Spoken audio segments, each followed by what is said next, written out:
All right, today we're going to dive into something I find fascinating. It's this personality trait that's so often misunderstood. We're talking about quiet ambition. That deep, powerful drive that doesn't really need a spotlight to get things done. We're going to unpack the psychology behind it. So let me ask you something. Do you ever find yourself just chilling on the couch, looking completely relaxed to the outside world, but inside, your brain is just firing on all cylinders? You're planning your next project, your next big career move, maybe your entire 5-year plan. If that sounds even a little bit like you, you're going to want to stick around. Because get this, according to psychological analysis, only about 3% of people truly have this trait. Just 3%. It's a really small group. And maybe that's because we live in a world that tends to celebrate the loudest person in the room. So let's figure out what makes this 3% tick. And this brings us to what I like to call the 3% paradox.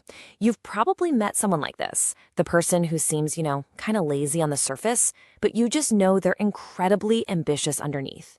How do those two things even exist in the same person? It feels like a total contradiction. But here's the thing, it's not a contradiction. Not at all. It's really just the gap between how you appear on the outside and what's driving you on the inside. The space between how you act and how you actually strive. And right there in that gap, that's where quiet ambition lives. Okay, so let's put a formal name on this. Let's move past the paradox and get into what psychologists are actually talking about here. And here it is. Quiet ambition is a state of maintaining high internal standards and goals while appearing externally relaxed or even indifferent. See? It's not that you don't have ambition. It's just that your ambition is pointed inward, for yourself, not for an audience. This breakdown right here shows that disconnect perfectly. Look at the left column, that's what people see. A relaxed demeanor, a calm exterior, maybe what looks like an indifferent attitude. But then you look at the right, what's really happening? High internal standards, constant goal orientation, a super strong internal drive. It's like two totally different worlds living inside one person. So you have to wonder, right? What does it actually feel like inside the mind of someone who's quietly ambitious? From the outside, it might look like total peace and quiet, but internally, well, it's a very different story. Let's take a peek behind that curtain. Some psychologists actually call it high-functioning internal chaos. Now, I know the word chaos sounds a little scary, a little negative, but that's not what it means here. Think of it less like a mess and more like a powerful engine, one that's just always running, always working, and totally self-sustaining. And this is a great look at what that engine is actually made of. First, you've got a persistent, constant focus on personal goals. Then, there's the fact that you hold yourself to incredibly high standards. You also have your own internal framework for measuring progress. It's like your own personal scorecard. And finally, your mind is just always working, always strategizing, even when you look like you're completely zoned out. That's the chaos we're talking about. So how does someone maintain this? Well, it doesn't just happen by accident. There's a very deliberate psychological framework that supports this whole way of being. It's a mental structure that actually lets this quiet ambition thrive. This mental framework is really built on 3 key pillars. First, you learn to decouple your external appearance from your internal drive. You don't need to look busy to actually be productive.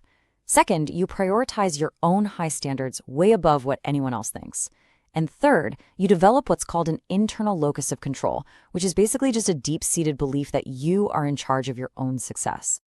And this quote just nails it. Their ambition is not for show, it's for self-satisfaction. That's the heart of it, right there. It's not about getting applause or winning awards, even though those things might happen. The real reward is that personal satisfaction you get from meeting your own incredibly high bar. So now that we kind of get the what and the why, let's talk about the so what. How can you start to understand and really leverage your own ambition, whether it's the quiet kind or the loud kind? And this is probably the most important thing to take away from all this. There is no one right way to be ambitious. That loud hustle culture version gets all the attention, but it is not the only way. Quiet ambition is just as valid and, honestly, in many ways, just as powerful. In fact, this style has some serious strengths.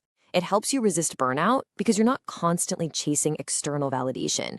It lets you do deep, focused work because you're not distracted by performing for an audience. It builds this really authentic internal motivation, which more often than not leads to much more sustainable long-term success. Let's just end on this thought right here. Ambition doesn't have to be loud to change the world. Some of the most influential people in history were the ones who were quietly, relentlessly following their own internal compass, not the roar of the crowd. So, I'll leave you with this question to think about. Whether your drive is quiet or loud or somewhere in between, the real key is to understand it, to accept it, and then to use it. So how are you going to own your style of ambition? Thanks for tuning in.